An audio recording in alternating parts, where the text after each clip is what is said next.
I've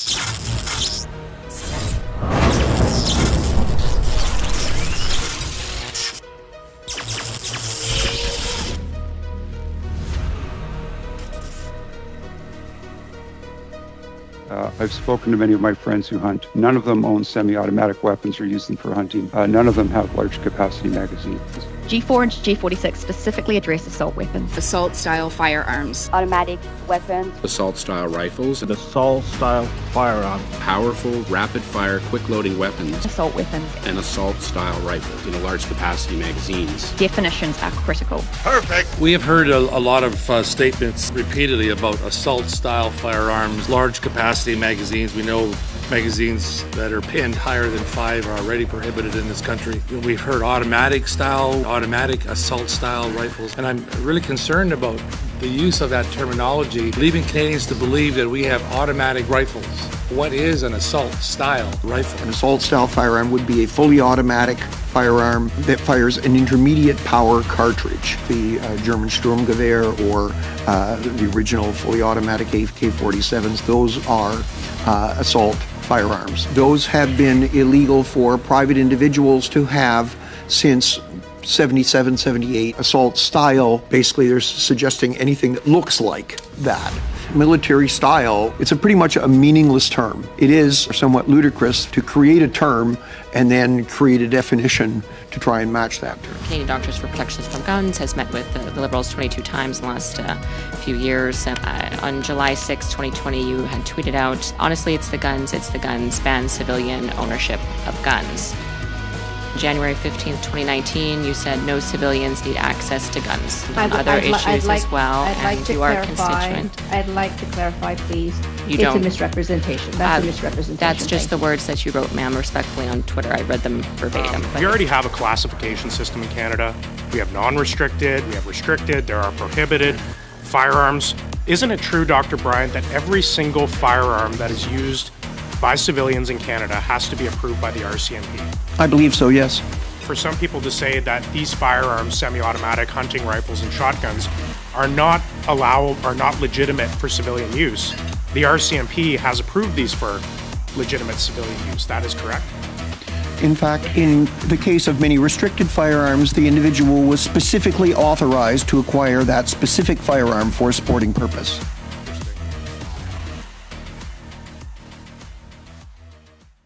Welcome, everyone, to meeting number 60 of the House of Commons Standing Committee on Public Safety and National Security. We will start by acknowledging that we are meeting on the traditional unceded territory of the Algonquin people. Today's meeting is taking place in a hybrid format pursuant to the House Order of June 23rd, 2022. Members are attending in person in the room and remotely using the Zoom application. I would like to make a few comments for the benefit of witnesses and members. For those participating by video conference, click on the microphone icon to activate your mic, and please mute yourself when you're not speaking. And the chair takes particular note of that because the chair fails to do this all the time. Interpretation for those on Zoom, you have the choice at the bottom of your screen of either floor, English, or French. For those in the room, you can use the earpiece and select the desired channel. A reminder that all comments should be addressed through the chair. So pursuant to Standing Order 108 sub 2 and the motion adopted by the committee on Friday, February 3rd, 2023, the committee resumed its study of the effects of the withdrawn amendments G4 and G46 to Bill C-21, an act to amend certain acts and to make certain consequential amendments firearms. I would now like to welcome our witnesses. We have two panels of witnesses today. In accordance with the committee's routine motion concerning connection tests for witnesses, I am informing the committee that all witnesses have completed the required connection tests in advance of the meeting. So with us for the first hour, we have from the Alberta Chief Firearms Office, we have Dr. Teri Bryant, Alberta Chief Firearms Officer. From the National Association of Women of Law, we have Suzanne Zakour, Head of Feminist Law Reform, and Erin Whitmore, Executive Director, Ending Violence Association of Canada. And from the Danforth Families for Safe Communities, we have Ken Price, member, Noor Samiei, member. So welcome to all. I will give each group up to 5 minutes for an opening statement, and then we will proceed with rounds of questions. I now invite Dr. Bryant to make an opening statement. Please go ahead, 5 minutes. Bonjour, mesdames et messieurs. Hello, ladies and gentlemen. I thank you for having invited me today. Firearms officer, I have a dual mandate to supervise Firearms Act licensing in Alberta, as other CFOs do, but also to work relentlessly for a more principled firearms program in Canada. Since assuming this role, I have made safety number one. This means rejecting trendy solutions and focusing on the work that will truly make a difference. Part of that work is ensuring responsible, law-abiding firearms owners in Alberta understand all the laws and regulations they face. I therefore regularly engage with members of Alberta's vibrant firearms community. In 2021-22 alone, I attended well over 50 events and met with thousands of Albertans. Excuse me. Time and again, I hear that confidence in Canada's firearms control system has eroded. That confidence is an essential element in building safer communities. If we want people to go beyond legal minimums and proactively contribute to public safety, they must feel heard and respected. Even after the withdrawal of G4 and G46, Bill C-21 continues to undermine confidence in our firearms control system while contributing nothing to reducing the violent misuse of firearms. Bill C-21 is based on a fundamentally flawed premise. Prohibiting specific types of firearms is not an effective way of improving public safety. It will waste billions of taxpayer dollars that could have been used on more effective approaches, such as enforcement of firearms prohibition orders, reinforcing the border, or combating the drug trade and gang activity. The ban on most handgun transfers and the Order in Council prohibitions of May 2020 have had a devastating impact on the assets of hundreds of thousands of Canadians. With strokes of a pen, billions of dollars worth of legally acquired property was rendered unsaleable. The scope of C-21 is absurdly broad. The ban on handgun transfers includes even single-shot muzzle-loading flintlocks and percussion revolvers and pistols, as well as precious historical artifacts and family heirlooms. The loss of the sales of handguns and potentially almost all popular modern rifle designs threatens the survival of many multi-generational family firearms businesses. Gun shows, which are often a major social event and economic contributor in struggling small communities, are also being hard hit. The survival of many long-established, reputable shooting sports has been threatened. The competitions put on by these organizations bring visitors that support the economic viability of small communities. Without new entrants, these sports will atrophy and die. Over time, C-21's prohibitions will also undermine the economic viability of the shooting ranges Canadians rely on for a safe, well-regulated place to shoot. These ranges are not only where hunters go to sight in their hunting rifles, but also where police and others who require firearms for their jobs go to train. Many things could have been done to lessen the collateral damage of Bill C-21. The firearms targeted for prohibition could have been made restricted and their numbers capped. Or, if these guns are prohibited, the cost to the taxpayer and the impact on property rights could have been reduced by grandfathering them and allowing full transferability among licensed Canadians. Shooting sports could have been safeguarded by allowing the chief firearms officer of each province to designate which sport shooting organizations in his or her province can write letters allowing carefully vetted individuals access to sporting exemptions. Provisions could also have been included to address the real issues around illegal firearms. 3D printing alone could easily supply the entire demand for illegal firearms across Canada before long.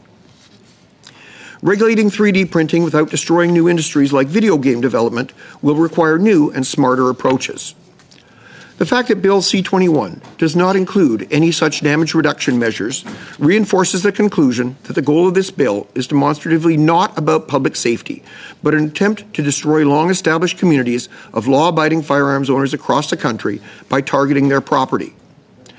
These are the people who perform a vital public service by socializing new firearms owners into responsible firearms use. They are the allies, not the enemies of public safety. I urge you to recommend the withdrawal of Bill C-21 in its entirety or at least to allow amendments to reduce its collateral damage. Strengthening public safety is hard enough. Please don't allow Bill C-21 to make it harder. Merci. Je serai heureuse de répondre à vos questions. Thank you, and I'll be happy to take your questions. Thank you, Doctor. I now invite Ms. Whitmore and Ms. Secours to make an opening statement. Please go ahead, 5 minutes. Thank you, Mr. Chair, and thank you to the committee for this opportunity to speak with you today. I'm Erin Whitmore, and I'm the Executive Director of the Ending Violence Association of Canada, a national nonprofit organization that works closely with provincial and territorial organizations that support survivors of gender-based violence, including sexual assault centres, shelters, and community-based services. I am co-presenting today with my colleague Suzanne Zakour, Head of Feminist Law Reform with the National Association of Women in the Law. Both of our organizations are participating today as representatives of Women for Gun Control, Femmes contre la violence armée, a coalition of over 30 women's and feminist organizations from all regions across the country calling for a ban on assault-style firearms. This week, for International Women's Day, we released an open letter to all party leaders and members of this community urging that a permanent and comprehensive ban on assault-style firearms be enshrined in the Criminal Code. We want to take this opportunity to remind the committee of the significance of Bill C-21 and its amendments to our collective efforts to minimize and prevent the harms caused by guns in situations of family, domestic, and sexual violence. Banning assault-style firearms will increase community safety and reduce gender-based violence. However, we are concerned that the opportunity before this committee to strengthen public safety and to prevent firearm-related violence, including femicide, family violence, and mass shootings, is being lost in the current climate of emotional and partisan debate. As representatives of organizations that work closely with survivors of all forms of gender-based violence, we see firsthand that gun violence takes many forms and plays out in distinct ways in the lives of women and children. Gun violence against women and girls can and does include femicide, but guns are also used as tools to threaten, intimidate, control, terrorize, and physically assault women and girls. The use of a gun is one of the many tactics some abusers use to make it increasingly difficult and extremely dangerous for a woman to not comply with an abuser's demands or leave the situation. Statistics Canada data shows that in 2021, almost 1/4 of the 197 women homicide victims were killed by shooting, and women accounted for 84% of the 803 firearm-related intimate partner violence. In the dynamics of an abusive, intimate partner relationship, we know that the presence of any make or model of gun is a significant risk factor for more severe forms of violence and death. When that gun is an assault-style firearm, that is, a firearm designed for military or tactical use with the capacity to inflict significant lethality and harm, the potential that these individual acts of violence will escalate to mass shootings involving the broader community and targeting women in particular has already been demonstrated too many times. In today's climate of increased anti-feminist sentiment and other forms of hate and racism, which have fueled previous mass shootings, the need for a ban on assault-style firearms has never been more pressing. The risks are simply too great to ignore. Provisions in other parts of the bill make important interventions that have the potential to better protect those at risk or currently experiencing family and domestic violence. The National Association of Women in the Law has previously submitted a brief to this committee, endorsed by 14 organizations, with recommendations to further strengthen these aspects of the bill. Today, in solidarity with 32 women's and feminist organizations, we want to make clear that inclusion of the amendments that define and permanently ban assault-style weapons is an equally crucial step in mitigating current and future harm in the lives of women, children, and communities. Bill C-21 alone will not end gender-based violence. Greater investments in prevention measures are needed and are just as pressing as this current legislation. However, we are at a critical moment in choosing what steps we are willing to take as a country to ensure that we are doing all that we can to prioritize women's right to live safely without the threat and fear of gun violence. On behalf of 32 organizations who have joined the Women for Gun Control Coalition, we urge the committee and government to move forward with this legislation that includes an evergreen definition and a permanent ban on assault-style firearms. Gender-based violence involving guns is a terrifying and deadly problem in Canada. In supporting legislation that includes an evergreen definition and a permanent ban on assault-style firearms, members of this committee will be acting to reduce gun violence and save lives, as the 32 organizations who have joined the Women for Gun Control Coalition and a strong majority of Canadians want you to do. Thank you. Thank you. I will now invite Mr. Price and Ms. Samiei to make an opening statement. Please go ahead, 5 minutes. Mr. Chair and members of the committee, on July 22, 2018, what started off as a night of excitement, celebrating my 18th birthday, ended in sheer horror and misery. It's been almost 5 years since the Danforth shooting, and I still struggle to find the words to speak about what my friends and I experienced that night. We were robbed of our innocence that day. We lost our sense of safety, security, trust, and faith in society. But the most painful part of all was losing our best friend, Reese Fallon. We didn't only lose Reese that day, but we lost all the precious moments and milestones of life she looked forward to the most. Reese will never be able to get married, have kids, or live out her dreams of being a nurse. Everything was taken from her in a matter of minutes, and all we were doing was eating ice cream out on a summer night. Another precious life lost that evening was 10-year-old Juliana Kozis. While I did not know Juliana personally, her family shares stories of her pure, kind, and loving heart. Juliana's legacy is kept alive through the kindness she embodied in life. While this was an uncontrollable event, the only control we do have is fighting for change. Today I sit alongside Ken Price, Claire Smith, Samantha Price, and Ali Democran, all members of Danforth Families for Safe Communities. No one ever deserves to experience what we had gone through that night. This is why legislation is vital and crucial. I don't want any more thoughts and prayers. I want policy and action. We hold a responsibility to ensure that no one experiences the pain and sorrow that we do. Unfortunately, we learned the grave effects of a mass shooting. The Danforth shooting has left an everlasting impact on Reese and Juliana's friends, family, and community as a whole.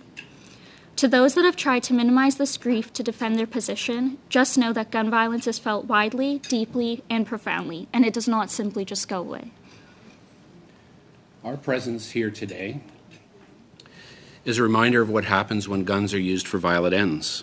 Knowing what we have experienced, we're here to urge you to put safety at the center of your decision-making.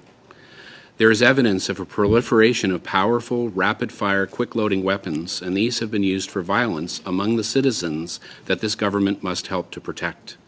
We recognize other stakeholders in this debate: hunting, warding off pests on farms, and most sports shooting. These are legitimate activities, but reasonably used is the key phrase in the law guiding the availability and classification of firearms for private owners.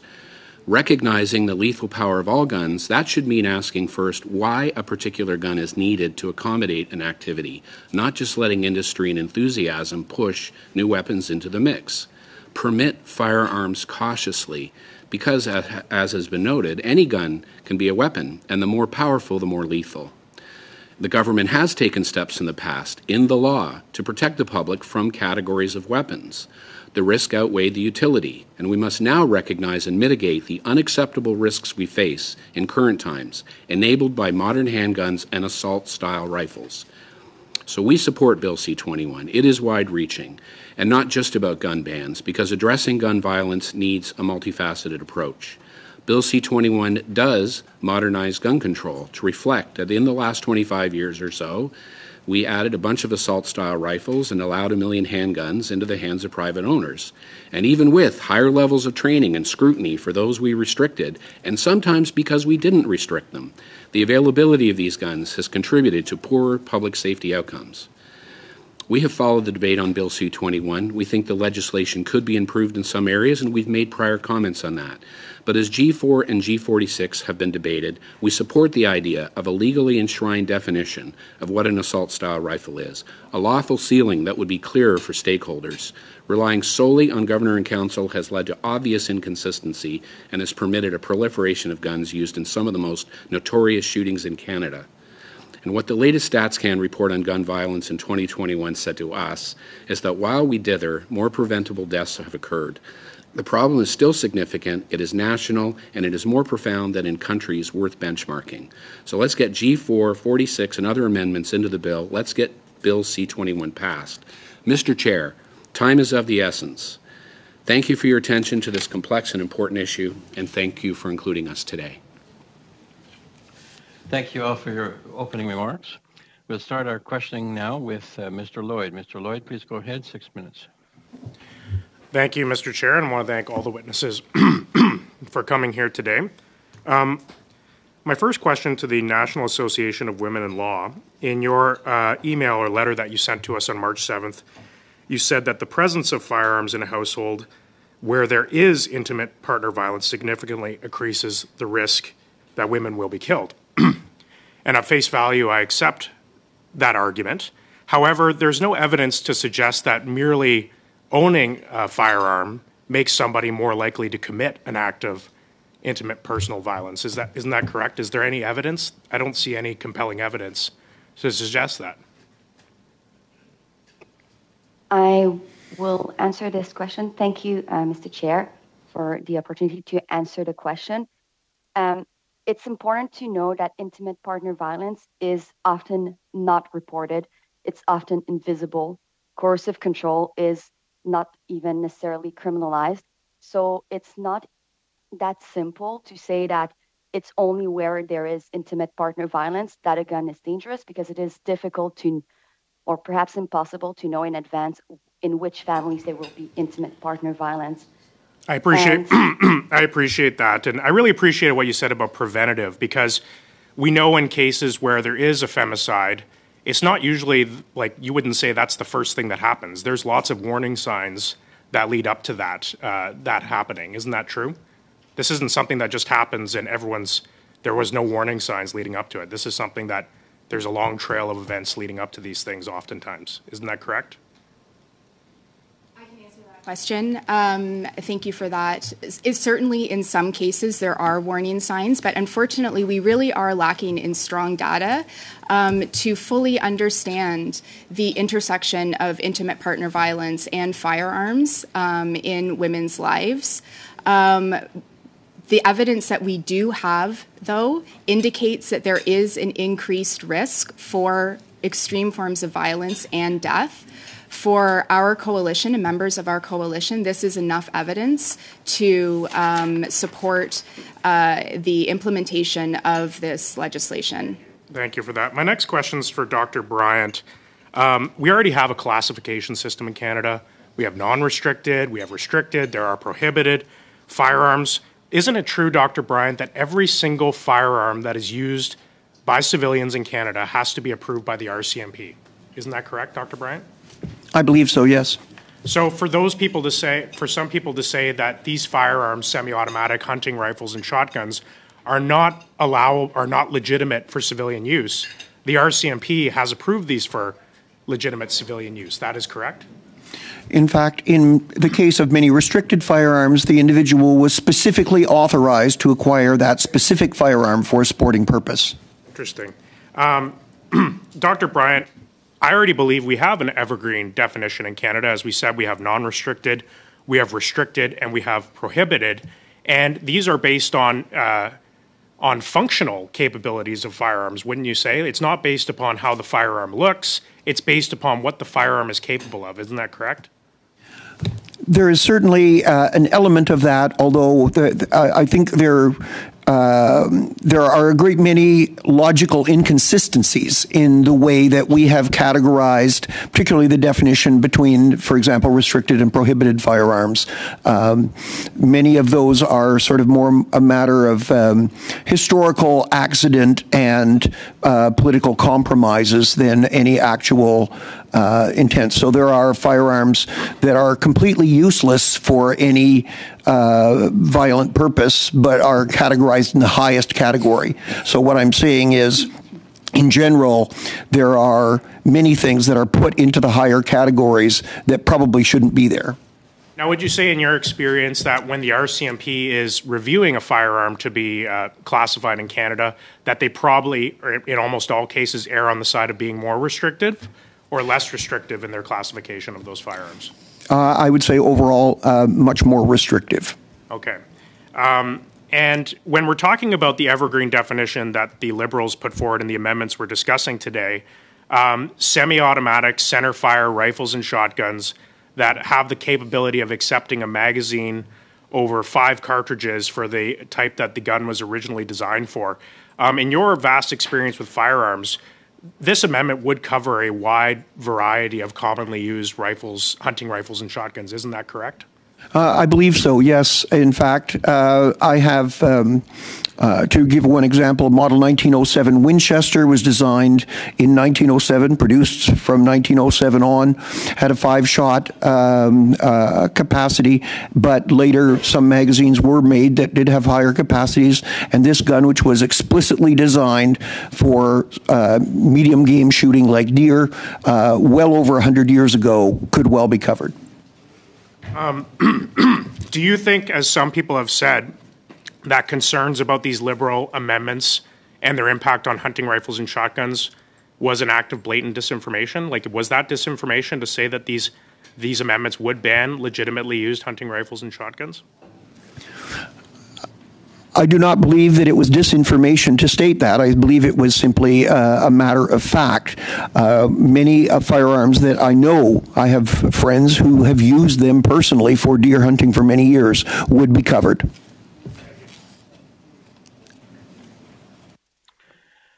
Thank you, Mr. Lloyd. I think you have 4 seconds left. We go now to Mr. Erskine-Smith. 6 minutes, please. Thanks, Ron. Noor, thanks for the testimony. I can't imagine having been close to it in my own way, but not nearly as close as you were. I can't imagine having to revisit testimony like that. So I really appreciate you being here today and your remarks. And Ken, similarly, I appreciate you both standing with Danforth families and everyone on behalf of our community who's been a strong voice in support of victims and in support of stronger gun control. I want to ask not about the detailed nature of the amendments that this committee has been dealing with because I'm a visitor today, but I want to ask a little bit about the culture war in some ways that at times infects the debate. Because at the end of the day, and Ken, you and I have had many conversations, we all want, I think, to get to the same place where we acknowledge that certain rifles are to be used for hunting, and that's as it always has been and as it will continue to be. But there are other weapons that are designed for a different purpose, and they should not be available to everyone in the same way. And we want to make sure we have sensible gun control, take public safety seriously, listen to law enforcement, but also listen to victims. Surely we can do both. And can you speak to how we might get past some of the talking points and get to a sensible discussion where we bring people together? Well, I think that's I think as evidenced by the Point d'ordre, Monsieur le Président, pardon. Point of order, Mr. Chair. Oui, merci. L'interprète. Thank you, but the interpreter is saying to me that it's difficult to interpret Mr. Erskine-Smith because he has connection problems, and so I couldn't hear the end of his question. Very well, thank you. Mr. Erskine-Smith, if you could please give us the last part of your question at least. Sure, just asking Ken to speak to the need to get past some of the talking points and to say, how do we, when we've had many conversations on this, but how to get to a place where we acknowledge the reasonable use for hunting while also making sure we have the strongest and most sensible gun control measures to protect future victims. Thank you for the question. And Mr. Chair, what I would say is it is difficult to find that center ground, apparently. But what we would say is, this is the Public Safety Committee, and so almost by its title, we feel like this starts with public safety as the primary goal of any of the initiatives here. We would say that reasonably used should be paired very closely with what is required, recognizing that ever more powerful guns are going to have, if not used properly, a lethal impact on victims, which is what happened in our case. We would say that you should proceed cautiously, that we should be adding firearms not with enthusiasm for more power and more capability, but very cautiously and with a view that it's going to be impossible to screen out every person who might abuse their privilege. And therefore, we need to make sure that the weapons are therefore part of the mitigation strategy we have. Because as victims and as the general public, we are stakeholders in this discussion as much as anybody else who uses those weapons. And that's where you have to find that balance. And we would say that now that it's apparent to us that the balance is out of whack a little bit, that we believe that G4 and Bill C-21 overall are an attempt to bring that into line, and we hope this committee finds satisfactory middle ground to accomplish that. Thanks, Ken. I appreciate you being here. I appreciate your advocacy, and I'll cede the floor to Taleeb. Thank you to all our witnesses for being here today. Ken, I wondered if you could talk a little bit about gun manufacturers. The Coalition for Gun Control said that the 95 orders and councils that gun manufacturers will circumvent any lists.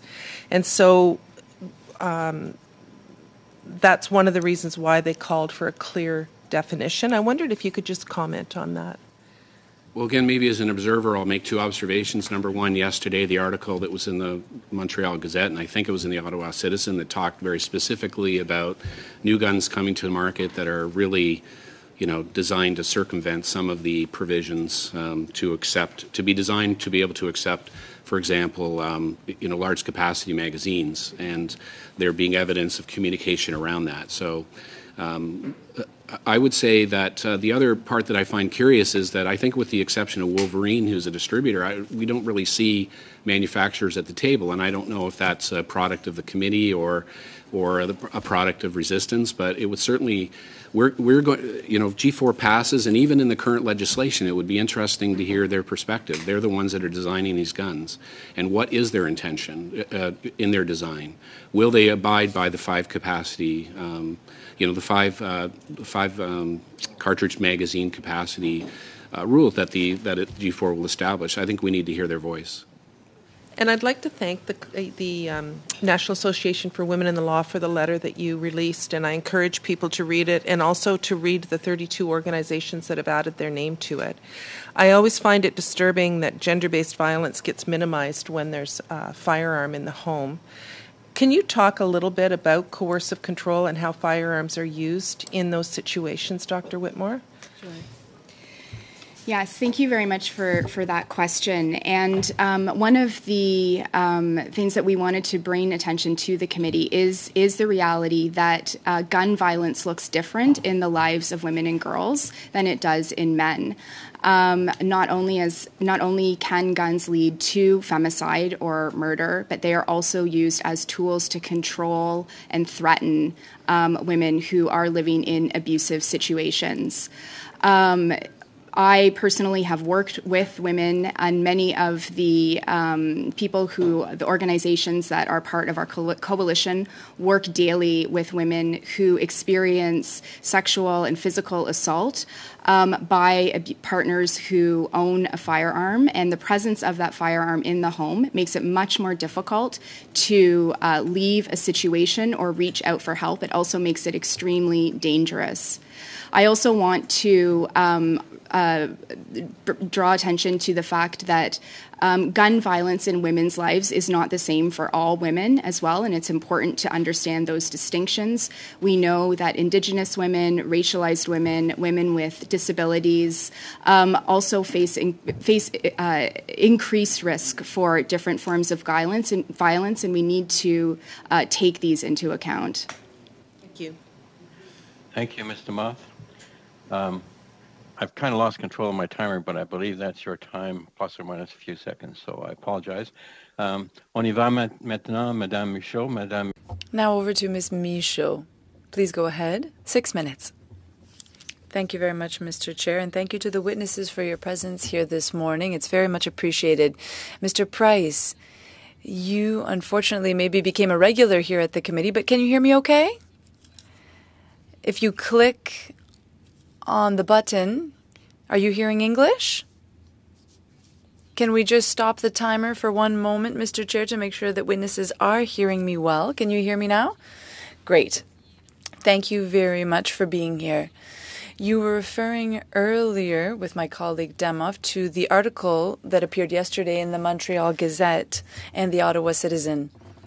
And in that article, while we're debating this subject, and new firearms have been entering the market, and that's been the case for a long time. A long time after the rules from 2021, manufacturers have continued to circumvent this law to bring new firearms onto the market. What I'm understanding from the classification of firearms in Canada is that there are 3. So there are the restricted, non-restricted, and prohibited. And when a manufacturer puts a new firearm on the market, it's automatically non-restricted. Then, after that, if the RCMP realizes, because they may not know right away that a new firearm is on the market, if they see this new firearm and they realize that it could be restricted or prohibited, they analyze it, and then the firearm becomes prohibited. So I'm wondering, would it be possible to do things the other way around? Before a manufacturer can put a firearm on the market, can it be automatically prohibited? And then after, once the RCMP has analyzed it, it would either remains prohibited or becomes non-restricted. Perhaps that could be included in Bill C-21, or maybe there's another way to change the Firearms Act. But in any case, I'd like to have your opinion on that. Do you think this is a change that could be a positive one for the future? Well, I think this follows up on our belief that what should be guiding this is reasonably used rather than commonly used. So, for example, allowing a gun into the system and then deciding whether it's dangerous after the fact seems backwards. So I would agree with your comment on that. And then I think the aid of what this legislation is intending from our point of view is to articulate what that means so that those that are intending to design guns for the Canadian marketplace understand that clearly, because there's been a high level of judgment, to your point, about what's going to be allowable. And I think we see that gun manufacturers will design to the very limits of that if left unchecked.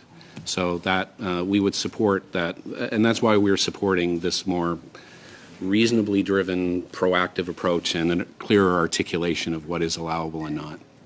Thank you. Merci beaucoup, Madame Whitmore. Thank you very much. Ms. Secour or Ms. Whitmore, do you perhaps have something to add to this? Do you think that it would be a good idea, an addition for Bill C-21, or maybe another bill in order to amend the Firearms Act? Yes, I would echo what we just heard. Safety first. Risks are not a secondary consideration, so this would make sense. Thank you very much. I will continue with you. The Bloc Québécois is for prohibiting assault-style weapons. We have had this position for some time. We've heard concerns about G4 and G46, and that has been removed. Certain things have become a little confusing, and it's hard to follow what's in the bill. And what we have understood with the help of the officials, that the only real list that would be continually updated would be the one that the RCMP has when new firearms enter the market, and not the one that was included in the criminal code thanks to C-21. So I was wondering, instead of proceeding by list, would it be a better idea to have some kind of a guard, a safeguard in the Act that says that we'll be allowed to add firearms to the list, the RCMP list, without necessarily having to intervene legislatively, and some could be withdrawn. This could maybe reassure groups who are advocating for more firearm control. That way, what was classified and prohibited, well, we won't backtrack. What do you think about that, Mr. Price? Well, again, I think the intention of having the G4 amendment is to try to articulate what that ceiling is on capability, and that's why we're in support of it. And we also might point out that I think other groups and this committee has considered also what are the loopholes related to large capacity magazines, because that's the other part that I think is of concern to groups, to make sure that the guns abide by the 5 capacity limit and that they're designing to that point and not finding ways around it. So I think the combination of those two things, G4 and then some closing of the loopholes, is what we're looking for as a group. Avant de laisser la parole à Madame Zakour, Before handing it over to Ms. Zakour, I'd like to piggyback on what you said, Mr. Price. One of the loopholes that I see is the way that when the G4 is written, the firearm has to be designed for a 5 capacity limit or more. Even if it was designed that way, nothing says that it couldn't take more bullets. Are you worried about this wording? Should it say rather capable of rather than designed for? Well, I think the intention is to ensure that it's designed for capable. I think this is where, again, having the manufacturers at the table would probably help, because it's really their motivation that we're calling into question with the wording as it is. And it would be interesting to hear what that motivation is going to be going forward. Thank you. Merci, Madame. We go now to Mr. MacGregor. Mr. MacGregor, go ahead, please, 6 minutes. Thank you very much, Mr. Chair, and hello to my fellow committee members. It's good to see everyone again, and I appreciate being here and having this opportunity to ask questions to our witnesses. And let me thank all of our witnesses for appearing, some who are reappearing. Dr. Bryant, I'd like to start with you. I'm going to assume that in your role in Alberta, you have also taken the time to travel to Indigenous communities and have also consulted with them on this issue. Can you confirm that? So we currently have an initiative headed by one of my staff members that will be doing additional outreach to Indigenous communities, but many of the events that I attend are held in areas that are close to Indigenous communities and are heavily attended by Indigenous people. So I do speak frequently with Indigenous firearms owners at those events, although not as organized groups. Thank you, because that leads to my next question. I mean, in the previous Parliament, we passed Bill C-15, which essentially is requiring the Government of Canada, through consultation and cooperation with Indigenous peoples, to take all measures necessary to ensure that the laws of Canada, laws passed in our federal Parliament, are consistent with the Declaration. Now, I believe it was in December, the Assembly of First Nations, they passed an emergency resolution by consensus, and they specifically identified Article 5, Article 18, Article 34, and Article 39, where they felt C-21 was contravening those parts of the Declaration. And, you know, I've spoken to the Indigenous members of my caucus who have said that to have an emergency resolution at the AFN passed by consensus is virtually unheard of. So obviously that consultation had not taken place before C-21, before I should say the amendments to C-21 were introduced. And I don't think we get enough Indigenous voices heard here in Ottawa. And that is a disservice. It goes against the principle of a nation-to-nation relationship. It goes against the principle of Bill C-15 that was passed into law. And I just want to hear from you, Dr. Bryant, because the Indigenous members of my caucus, Indigenous communities across Canada, have repeatedly said that these amendments affect firearms that are tools. And I think particularly in the north, my colleague Lori Idlout, she's the member for Nunavut, and she said that, when you're face to face with a polar bear, you can't be equipped with a bolt action rifle. There is an absolute need for a rifle that can discharge in a semi-automatic manner. And I just want to hear from you, are you hearing the same thing from Indigenous communities? Can you report back to this committee what some of their concerns have been over this process? Because I think that's an important voice that needs to be added to this conversation to provide that important context. Agree that not only Indigenous but also non-Indigenous individuals who may confront dangerous predatory animals in the wilderness may have a need for rapid follow-up shots. In fact, there are quite a number of other situations where rapid follow-up shots are required, for example, in the control of feral pigs, which is an increasing problem in agricultural areas of Alberta. So there definitely is a need for that capacity. I would also point out that many of the firearms that would have been affected, so for example the SKS rifle, which has been used for hunting in a great many situations, particularly by hunters on a budget. The reason why that particular firearm has been very popular is because it was very cheap. At one point you could get one for $89. And so to be able to have a hunting rifle capable of taking reasonable deer and to have multiple follow-up shots if they're necessary for the control of a dangerous animal for that low a price led to its very widespread sale across Canada. Thank you. And I only have approximately a minute left, so I want to get in one last question to you, Dr. Bryant.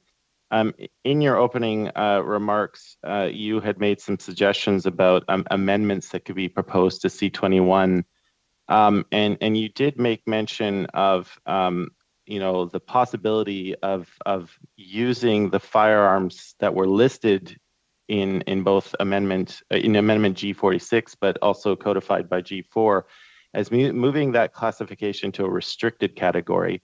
I know you had a little bit of an exchange on this with Mr. Lloyd, but can you just maybe add a little bit onto that? Like, by a restricted category, what does that mean to the firearm owner?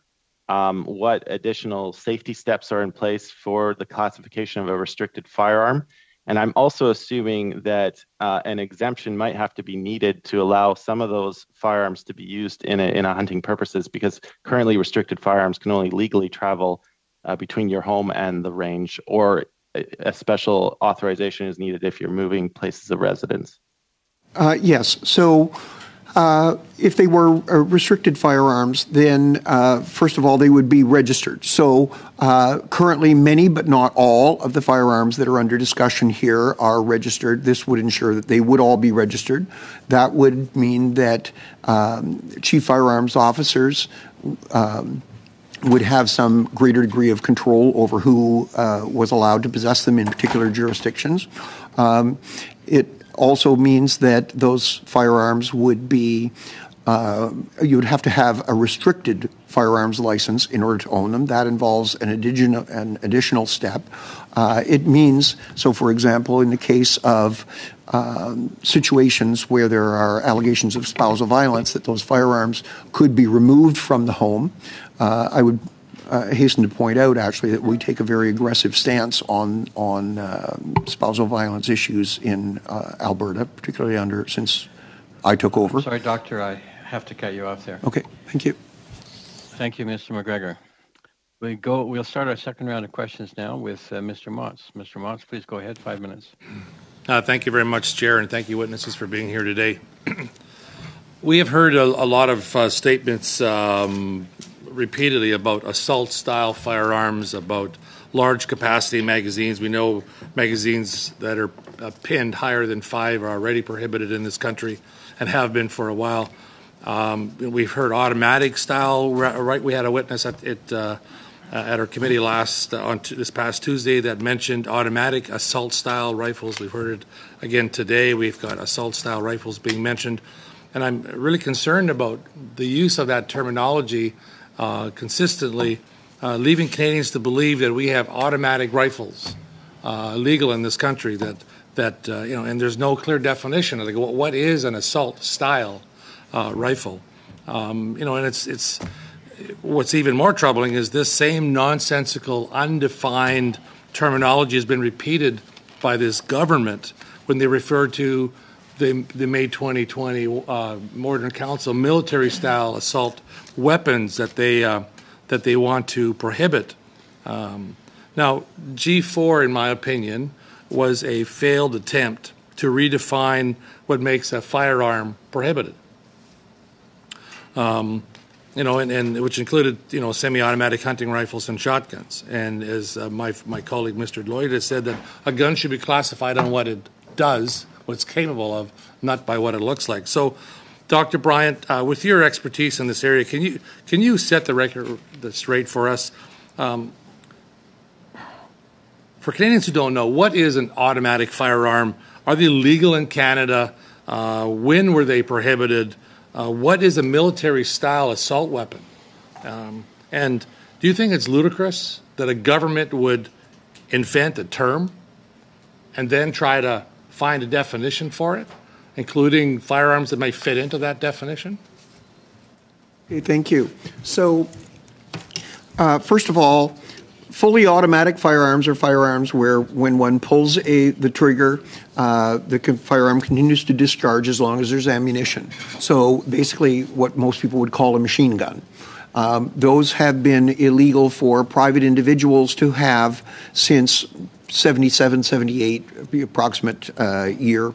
And there are a tiny number of people who still own them because they were grandfathered at the time, but those people are now extremely old. And so, even older than me, so I call that extremely old. Then your question about what would be an assault-style firearm would be a fully automatic firearm with that fires an intermediate power cartridge. So the original assault rifles, like the German Sturmgewehr or the original fully automatic AK-47s, those are assault firearms. Now, assault style takes it a remote step back, and basically they're suggesting anything that looks like that. But you can buy kits, because some people have different tastes. You can buy a kit that will make a rifle made 150 years ago look like one of those military-style assault firearms, simply by changing the stock, putting some accessories on it.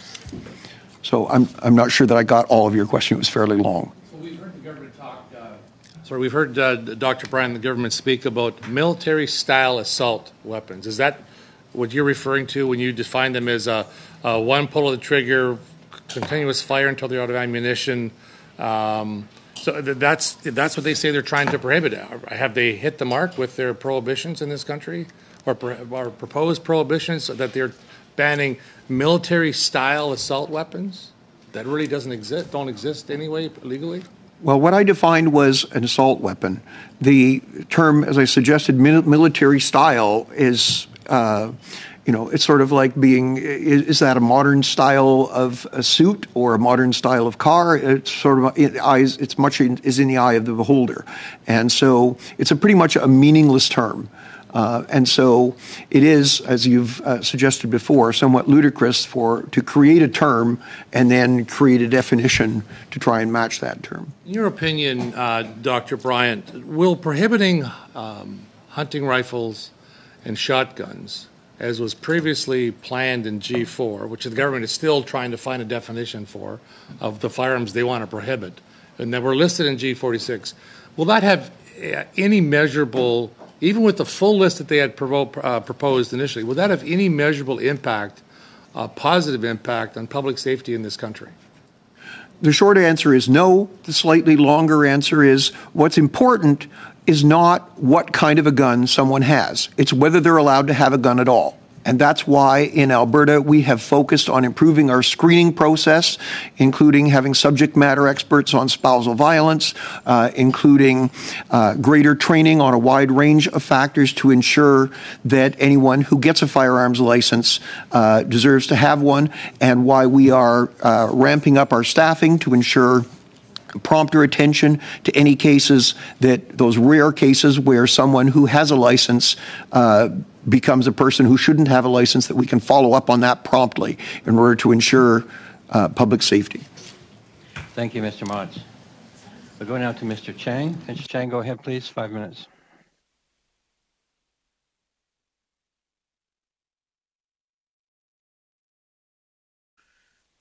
Thank you, Mr. Chair. I couldn't find the mute button.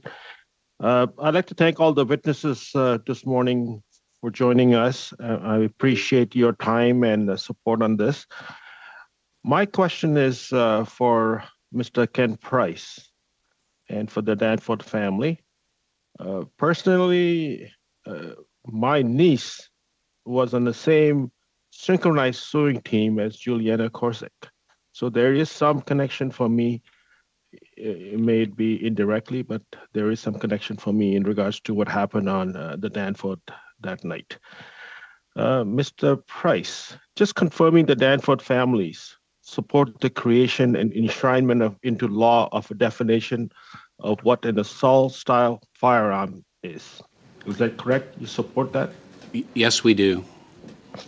And do you support the definition of the government creation of a G4 amendment? Yes, we do. I mean, I think it's focused on the right things, like how powerful is the gun, you know, what is the capacity of that gun and the firearm, and it's focused on these semi-automatic weapons that are commonly referred to as assault-style rifles and have been since the 1970s, including in advertising by the industry. Thank you so much. Thank you. And the gun used that night on the Danforth was a handgun. Why are you speaking out about assault-style rifle to this committee? Well, I think when what happened to us, it was in the summer, and then it took us months to decide what we were going to do and to even find each other and to come together. And I think we took some time to look at the broader landscape and picture. We decided we would speak from our experience, but also acknowledge what's happened to other people. So we've been very consistent. Right from the February 1st news conference in 2019, we said we are against these kinds of guns, that's the handguns and semi-automatic assault-style rifles. So it's very consistent with our position that we would be here today to have comment on this. Thank you so much. My next question is directed to Dr. Whitmore. In the past, I was a police officer for 28 years, and in my previous career, I investigated a lot of domestics and a lot of femicides where weapons were used, different style of weapons. In your view, what steps can our government take to ensure that hunting rights of Indigenous communities are protected whilst simultaneously taking dangerous assault weapons off our streets? Question. I'm going to pass that to my colleague, Suzanne Zakour. Thank you. Thank you for the opportunity to speak. There are a lot of stakeholders in this debate, and everyone recognizes that Indigenous people should be consulted in this debate. I might add Indigenous women and Indigenous women's associations. There's been kind of a divide between the hunters and the intimate partner violence and the Indigenous, although there's no, as if there's no overlap between some of these categories. So we support continued consultations with First Nations and Métis and Inuit people and women's Indigenous women's associations. We also, as has been said, support the amendments and support both a list and a permanent or evergreen definition of guns that are not reasonably used for hunting for anyone, and in a view to protect public safety. Thank you so much. And how would you feel about a possible exemption for Indigenous community related to prohibited firearms? Do you have any concerns with potential exemptions for Indigenous community? I'm not able to take a position on that on behalf of the coalition because that's not the viewpoint that we're here to represent. I guess if guns are identified as not reasonably used for hunting, then they're not reasonably used for hunting. However, whether there should be an exemption and whether it would work in practice is something I'm not able to take a position on that right now. Thank you so much. Mr. Price, I'd like to come back to you. Since you have been on participated in this committee a few times, I just wanted you to wrap up by telling us what you feel that our government should do to keep Canadians safe in the cities and in the rural area. What do you think we should do? Well, it's a big question. I think Bill C-21 captures a number of topics, and it is worthwhile that the committee's looking at that and trying to figure out how we can improve it. Maybe one comment I'll make is there's still, I think, an open discussion with respect to the handgun freeze and exemptions for that handgun freeze and the exemptions particularly for elite sports shooters and whether that will be expanded to continue a handgun market that I think we're intending to freeze. That's an open discussion, one that we have taken a position on, one we're concerned about. But when we look back at what C-21 has in it, overall, it talks about borders, it talks about punishment for abusers, it talks about resources for underserved communities, it talks about gun control, and it's starting to address, I think, issues around ghost guns and replica weapons. Those are the topics, and it's the breadth of Bill C-21 that we admire, and we would say that we want to support it because, imperfect even as it is today, it would be a far cry better than where we are right now. Thank you so much. Thank you, Mr. Chiang. I forgot to say that we will have to end this panel after Mr. MacGregor. On y va maintenant, Madame Michaud. Madame Michaud, allez-y, s'il vous plaît. Now, Ms. Michaud, go ahead. 2.5 minutes. Thank you, Mr. Chair. Ms. Bryant, you were appointed by the government of Alberta as firearm officer to defend the rights of firearms owners. In an article by Radio-Canada from November of 2022, and referring to the G4 amendment, you said that the amendment would have an impact on hunters and recreational users, and adding that almost all firearms can be used for hunting. To your knowledge, currently in Canada, how many firearm brands are out there for hunting? Are we talking 100, a couple hundred, thousands? Do we have an idea of how many firearms are out there that can be used for hunting on the market, to your knowledge? I think there are thousands of models. There is a reference table on firearms that categorizes those firearms. There are thousands on the list. There are a lot of models that could be used unless the law forbids their use. So the question, it was a little hard to be specific, but there are at least thousands. I understand. Thank you very much. That gives us a good idea. When the amendments were tabled, it created a lot of surprise and generated a lot of discussion in my riding. There were hunters who were worried that their firearms would be on the list of prohibited firearms. Some hunters told me, well, if my firearm ends up on that list, well, then I'll buy another one, quite simply. And so they weren't too worried. After having understood the amendments, because they were a little tricky to understand, but one can understand there are about 400 or 500 firearm brands that would be prohibited. And among them, only about 10 or so are regularly used for hunting. With these 480 models, do you think that firearms will remain on the market that could be used for hunting? Is that what you understand? Taking into account the number you cited earlier. There will certainly be models that can be used for hunting, but not all firearms are equal. Each person has their own specific needs, and quite often what we find is that a firearm meets the specific needs of that person, but the other firearms don't. And that's why there are thousands of models. Thank you. Thank you, madam. Mr. MacGregor. Ms. MacGregor, please bring it home at with 2.5 minutes, please. Thank you, Chair. I'll devote this last section to the National Association of Women in the Law. And I first of all, want to recognize your work on this bill. We've had some fantastic conversations about possible amendments to strengthen it.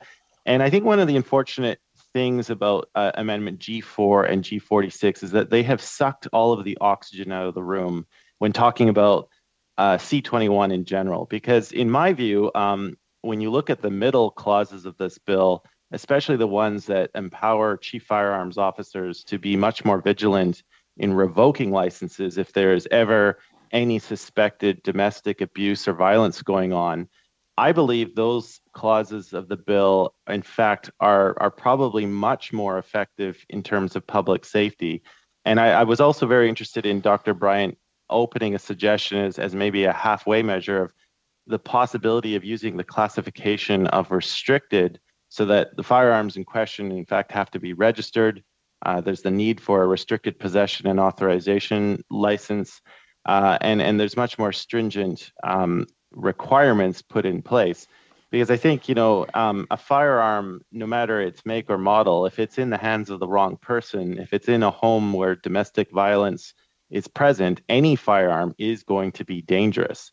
And so I would just like to invite the National Association of Women in the Law. I know we can't talk in detail about the amendments that are in place for other clauses of the bill, but I would like to invite you to talk about the submissions you have made to committee members that attempt to strengthen those particular clauses of the bill so that chief firearms officers have even more authority to target individuals where a firearm is present so that we can actually address violence that is going on in a domestic situation. If you could just talk about the rationale behind what brought you to that, your experience and your expertise in this area.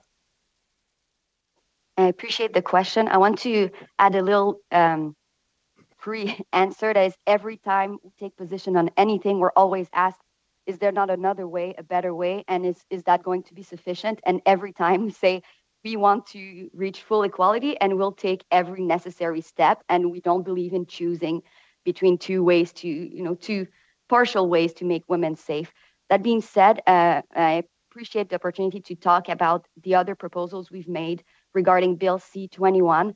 When there is danger, it's important to act quickly and that guns be removed quickly and not returned to the gun owner for them to dispose of the gun when they see fit, give it to their brother or roommate. So we have proposed solutions to make these yellow flags, I think they've been called, quicker and more effective.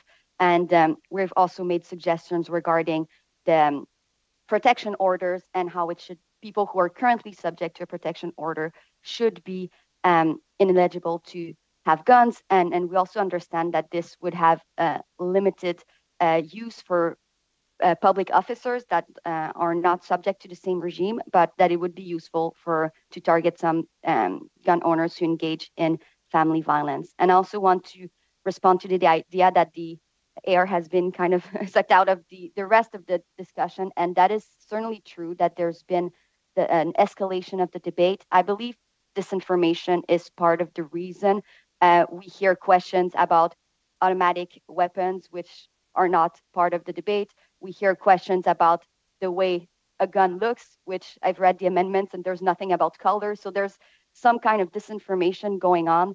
And we felt compelled to re-enter this debate to recenter the conversation on what it's really about, because most people don't read laws for a living and might be very confused by the debate currently. Thank you very much. Thank you, Mr. MacGregor. That brings our questioning to an end on this panel, and I would like to thank all the witnesses for your time today and sharing with us your expertise. It is most helpful to our study. With that, we will suspend and bring in the next panel. Thank you all. Back to order. I would like to welcome our second panel of witnesses. With us by video conference, we have, as an individual, Dr. John Kortbeek, Professor Emeritus, Cummings School of Medicine, University of Calgary. From the Canadian Doctors for Protection from Guns, we have Dr. Najma Ahmed, Dr. Ahmed and Dare, General Surgeon.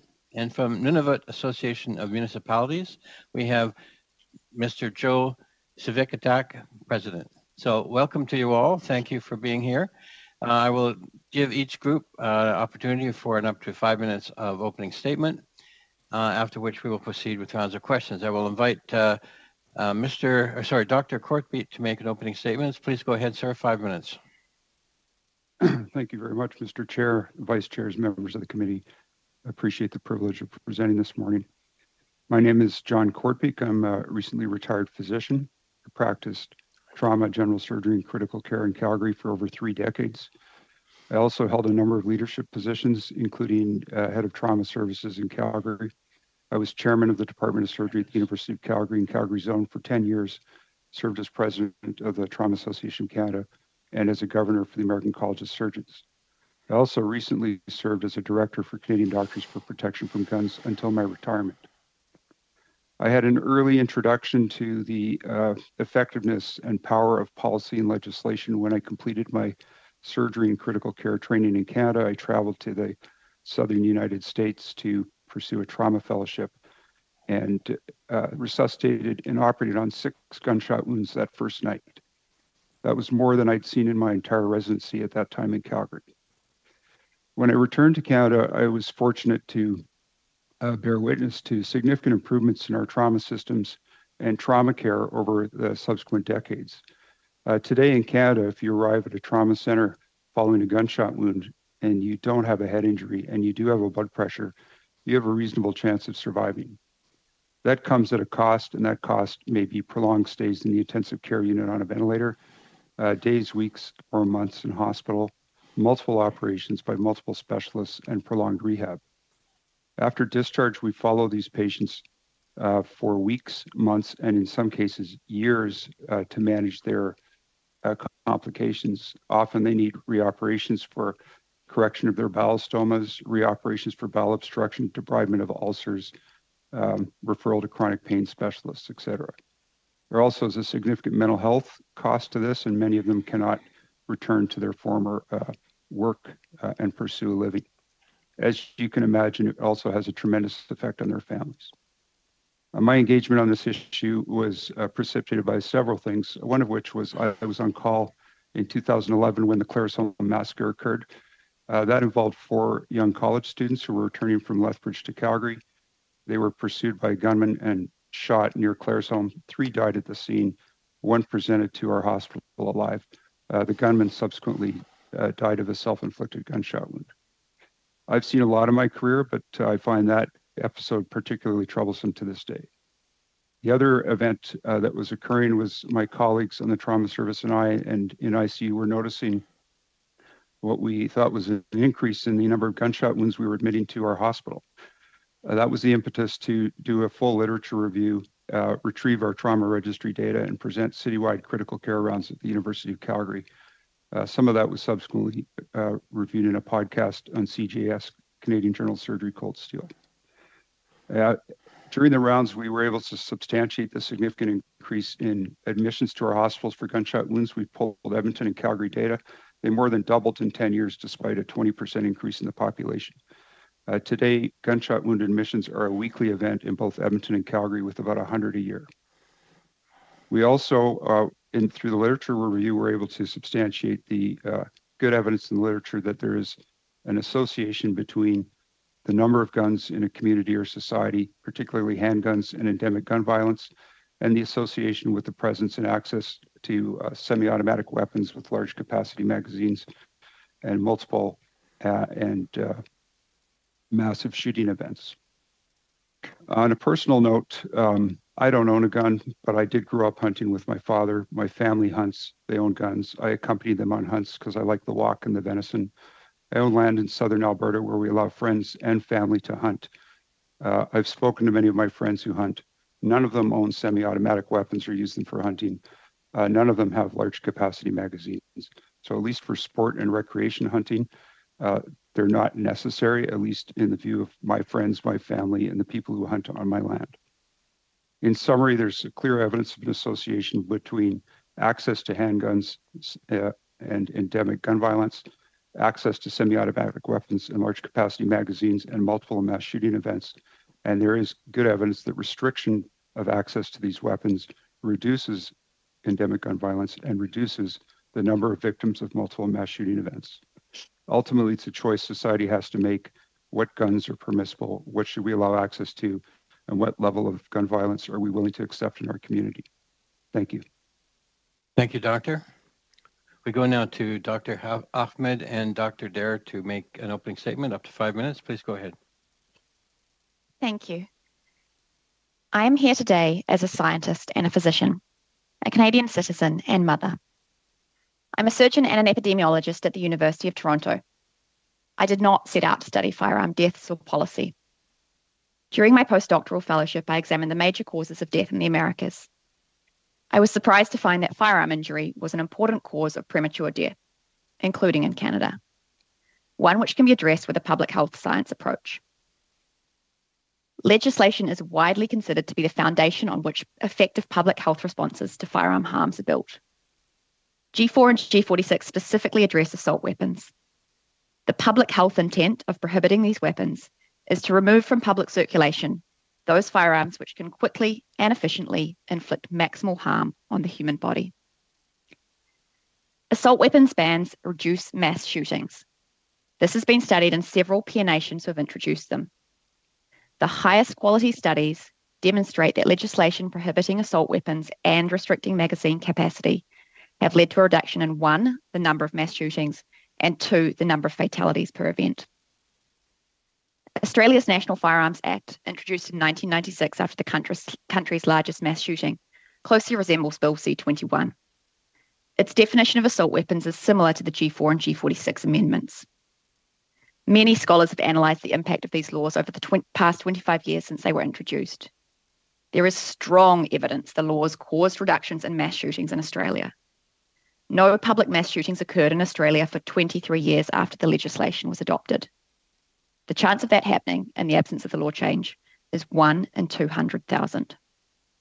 There is also consistent evidence that rates of firearm suicides decreased after the law was introduced by, on average, 74%. Prohibitions must be comprehensive, restrictive, national, and durable. Definitions are critical. Legislation prohibiting assault weapons must outline a specific set of characteristics of a firearm and its ammunition that make it lethal and inappropriate for civilian ownership. Loopholes and limitations can substantially weaken the public health impact, and a definition must cover both current and future variants. I would like to speak now to my experience as a surgeon and as a Canadian. I wish I could bring you into our trauma bay to show you the harms firearms do every week in our community. It is shocking how quickly someone can lose their entire blood volume after a gunshot wound. The heart looks like a deflated balloon, still trying to beat but with nothing to pump out. Making your way to the quiet room after never gets easier. You are telling someone's mother, partner, or child they have been shot and have died.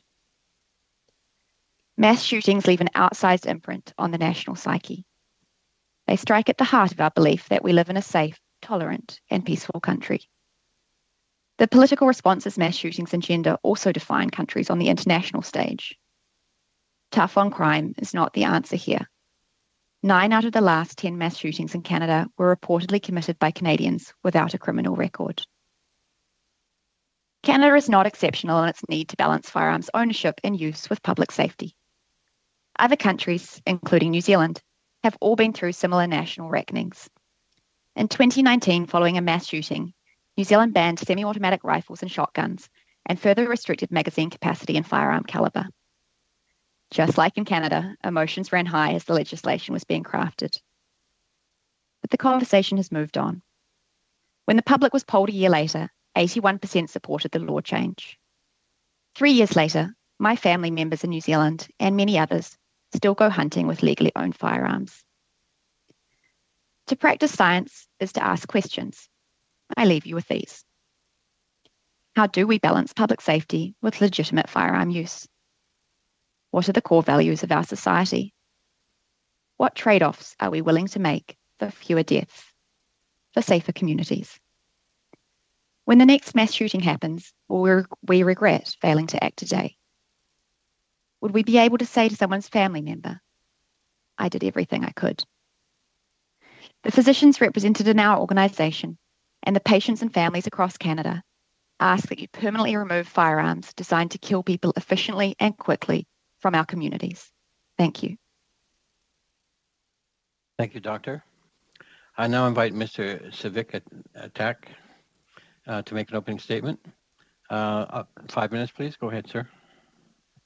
Thank you, Mr. Chair. First of all, I would like to thank you for the invitation to present to this committee. I would like to also express our appreciation to our Member of Parliament, Lori Idlout, for her work in representing the issues of Nunavut with respect to the proposed amendments to Bill C-21. And this morning, I'm here representing 25 communities, 25 mayors, as I'm the president of all the municipalities here in Nunavut. And finally, thank you to all those that agreed to withdraw the amendments. By doing so, you have recognized hunting is an important part of Inuit identity, culture, and survival. Should this have proceeded, it would have had a devastating effect on Nunavut. The Nunavut Association of Municipalities, representing 25 municipalities across Nunavut, have openly opposed the recent amendments to Bill C-21. If the amendments were passed, the use of firearms that are critical for hunting and for the safety on the land would have made us criminals in our land, in our country. Many of the proposed firearms, there are 1,500 of them approximately listed in the amendments, have become a necessary part of our culture as they provide both protection from aggressive wildlife and allow us to harvest for our families and for our community members where we live in. With the cost of living in Nunavut being approximately 44% higher than national average, we need to hunt to offset the cost of food. The other factor is the potential for human-animal conflicts that we may encounter on the land. The legal firearms we are currently using allows us to maintain our own food security and personal safety. To provide you some examples would be hunters use firearms to deter away aggressive bear, in this case, which most often take more than several shots to ward them off.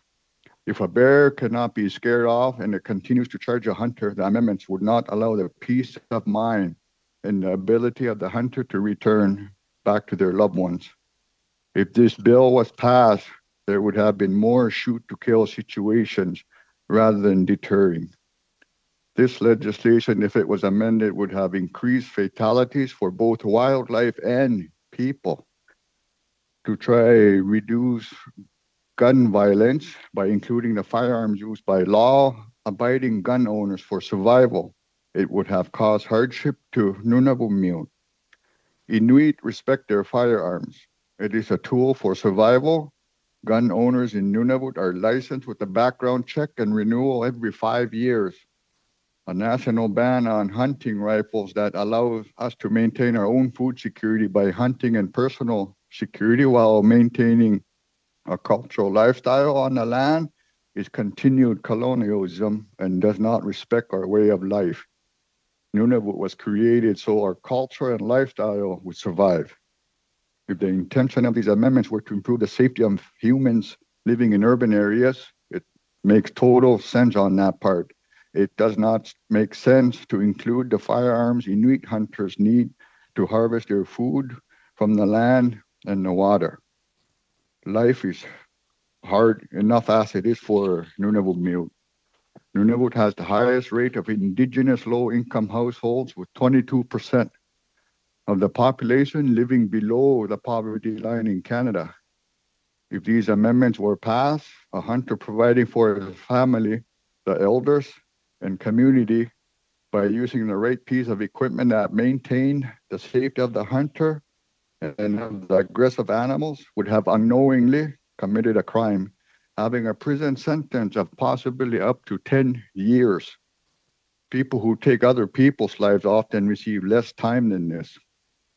To counteract gun violence, the policy to do so should not affect law-abiding Nunavut trying to survive, just make a living and get by and provide for the family. If there are further amendments to Bill C-21, we request that Inuit be consulted so we can inform you of the impact the amendments will have on our culture and traditional lifestyle. So thank you very much for that, and thank you, Mr. Chair. Thank you, Mr. Savikataaq. So we'll start our first round of questions. I'm going to have to shorten these rounds to, instead of 6 minutes, to be 5-minute rounds. And the following round will be reduced somewhat as well in order that we can get through this. We have a fairly short time. We'll go now to Ms. Dancho, please. Go ahead, 5 minutes. Thank you, Mr. Chair. Thank you very much to the witnesses for being with us today. I have a few questions for Canadian Doctors for Protection from Guns. Thank you for being here. I know Dr. Kortbeek, I believe you were also associated with the Doctors for Protections from Guns as well, but you're appearing separately. Is that correct? Okay, thank you very much. I appreciated the physician testimony we received today. It's my understanding that you've been, you as a group have been to committee a few times now. Is that correct? I see nodding. Okay, and you have met with the Liberal government on several occasions over the last number of years. Is that correct? Maybe I'll take that question. Sure. Thank you for the question. We've met with representatives from many parties, including municipal and federal representatives from the NDP government as well as the Liberal government, and we have sought to meet with members of the Conservative government, but have as of yet not been successful. Oh, okay. Well, I'm the lead on this file, and I don't believe I've received an invite, but if I have, I am happy to meet with you anytime.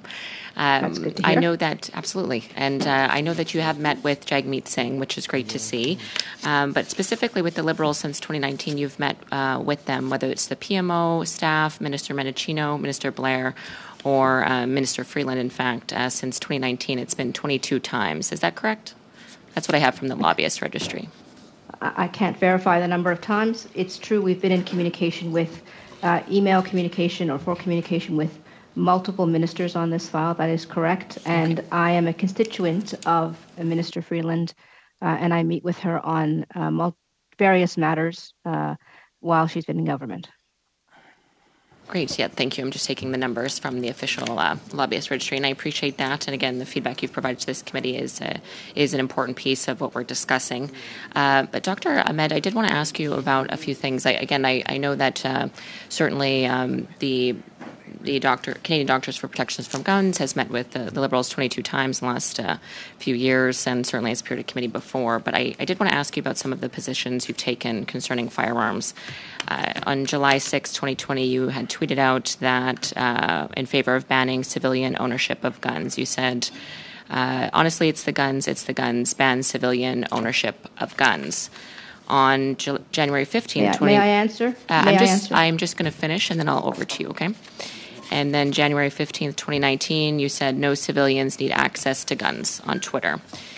On December 18th, 2019, you retweeted something from an account called No Guns in Canada. So I'm just wondering, again, your group has met with Liberal government to advise on policy several times, and the position that you've taken is that no one in Canada should own guns. So would you like to comment on that? Yes, I'd like to correct the record. Please. Our organization has met with members of different and various parties and continues to seek audience with the Conservative government, and would be happy to do so at any time. Our position statement is very clearly articulated on our website.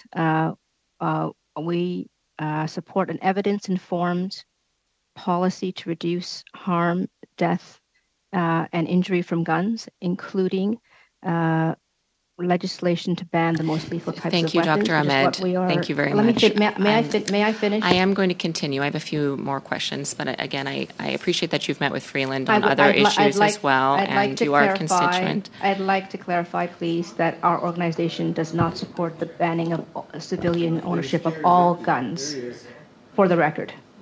Sorry, you're saying that the group you're representing itself the policy is not to ban all civilian ownership. It's just your personal opinion? Is that just no, it's not my personal opinion either. It's the my personal opinion, and the position of the group is to ban handguns and semi-automatic weapons, not civilian use of all weapons. Thank you very much. So what you've tweeted out on sort of 3 separate occasions, endorsing ban of all civilian ownership, It's a misrepresentation. That's a misrepresentation. That's just the words that you wrote, ma'am, respectfully on Twitter. I read them verbatim, but it's fine. I did note you have mentioned evidence as well, but there were 2 studies on your website that your group has since removed. And again, new studies come, and it's fine to add and remove them. But I did note that the 2 studies that were removed don't actually serve the policy position that you've taken. In fact, one of them in particular mentions that it was talking about suicide and the correlation between firearm restrictions and suicide. But the study itself that has now been removed from your website suggests that suicide was not decreased by restrictions of firearms. In fact, unfortunately, as other evidence has shown, suicide, if people want to commit suicide, they will use whatever means that they can. So I did find that interesting that was removed from your website. And I know you've cited, your group has cited a lot of information, so it's just a bit odd to me. And then there was another study that you had removed from your website as well that did not support your conclusion. It said specific laws directed at firearms trafficking, improving child safety, or banning this military-style assault weapons were not associated with changes in firearm homicide. The evidence for laws restricting guns, and again, that was removed from your website. Well, thank you, Mr. Chair. I wish I had that last minute, but thank you. I understand. I would invite the witness to 30 seconds if you wish to respond.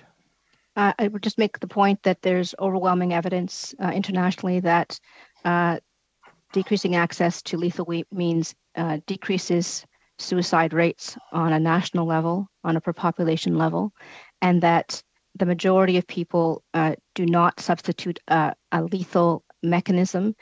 So even if people attempt suicide, that attempt does not result in their death, and the majority of people who survive a suicide attempt do not go on to die. Mr. Chair, I do suicide. feel that if the witness is going to be allowed to go over time, she should have to table the evidence required that she's talking about. Please to table the evidence. Thank you. Thank you. Thank you, Ms. Dancho. Thank you to the witness. We'll go now to Ms. Damoff. Ms. Damoff, please go ahead. 5 minutes.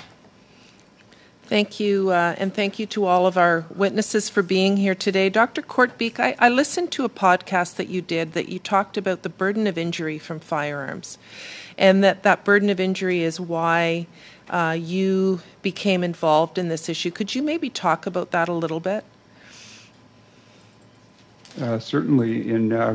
As I said, we're experiencing an increase in injury admissions in Alberta, and we're able to substantiate that we're now admitting about 100 patients a year for gunshot wounds, in addition to homicide and suicide. The national figures for homicide and suicide are approximately 200 and 600 for firearms. Alberta, the admission data often doesn't get presented. We did have a national database for injury admissions that was within CIHI, the National Trauma Registry, but it was discontinued for funding approximately 10 years ago. Having a national repository that captures all of the injury admission data for firearms would actually be very useful to inform policy. But nevertheless, we've seen an increase in admissions. The Prairie provinces have the highest number of admissions per capita in Canada. But based on the data that I've seen from BC and Alberta, the annual admissions in Canada probably exceed 500. And are all those admissions? Oh, sorry, Doctor. So there's a significant burden of injury from firearms. Multiple mass shooting events, fortunately, are uncommon. They still attract media attention and grab the public's attention, as was seen with the 2019 shooting of 3 people in northern BC, which resulted in daily frontline headline news and the largest manhunt in recent Canadian history. But they occur about once a year, and the majority of them have been associated with either handguns or semi-automatic weapons with large capacity magazines, the latter resulting in a greater number of casualties per incident. Thank you very much. Dr. Ahmed, do you support the government's proposed red flag laws? Thanks for the question. Our organization supports well-written and properly implemented red flag laws, as they have been shown to decrease the numbers and severity of public mass shootings, as well as having an effect to decrease suicides. So our organization does support the proposal of red and yellow flag laws. Thank you. Back to you just quickly, Dr. Kortbeek. Have you conducted any academic research on the topic of firearm injury? Only with respect to treatment, not with respect to surveillance, apart from the presentation at Citywide Critical Care Rounds and the publication of the interview podcast with Canadian Journal of Surgery, Cold Still Productions. Okay. Dr. Ahmed, we had Dr. Langmann here who testified that his research says that access to firearms does not result in an increase in suicides and that stricter gun control measures do not lead to reductions in homicides.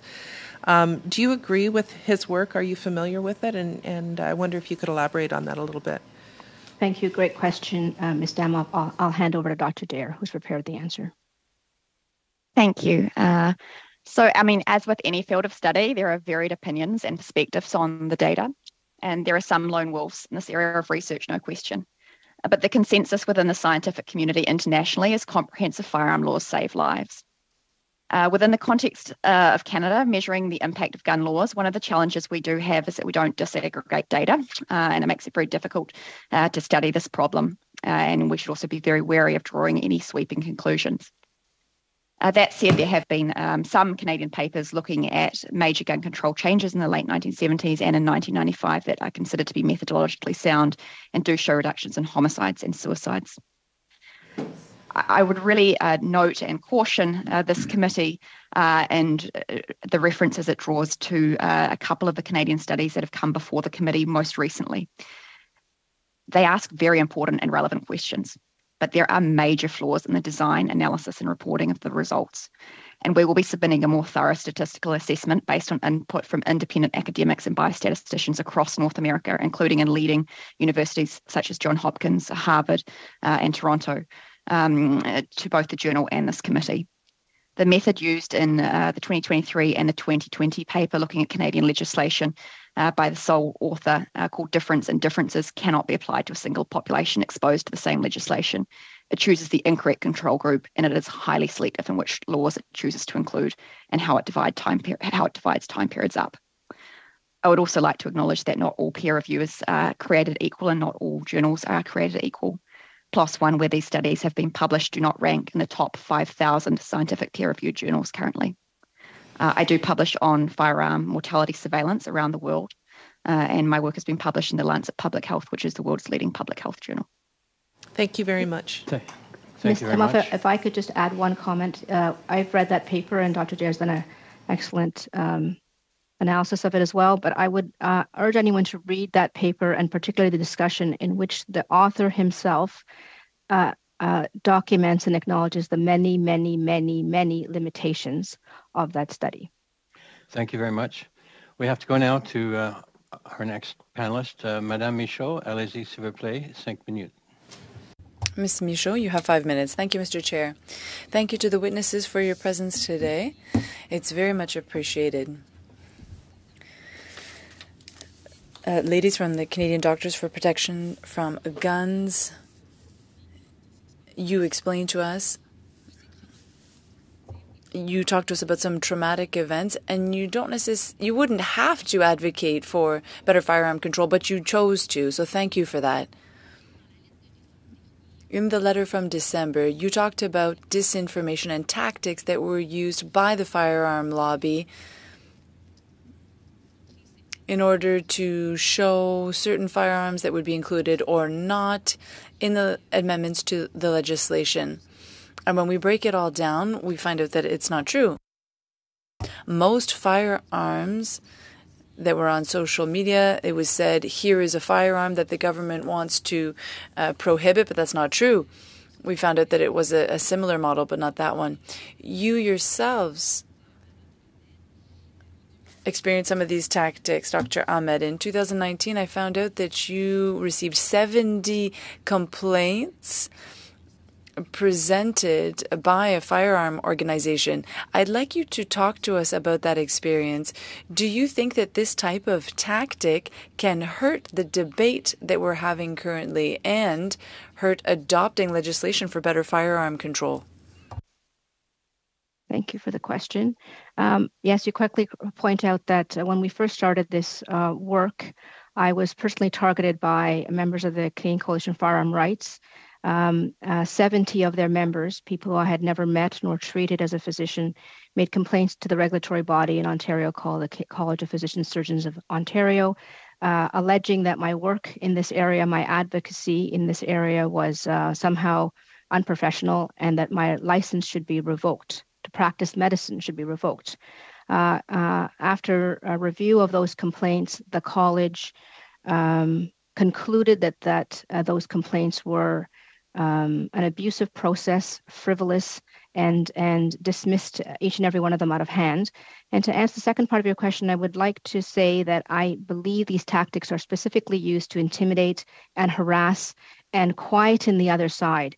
I would say that the majority of physicians and the majority of Canadians are in favor of evidence-informed firearm policy, but there's a very loud, vociferous, and constant drumbeat from the other side, and the intent of which is simply to harass and intimidate those of us who would come forward with a voice of science and to advocate on behalf of the communities and patients that we serve. I would also note that a key function and role of physicians in society is that as advocates.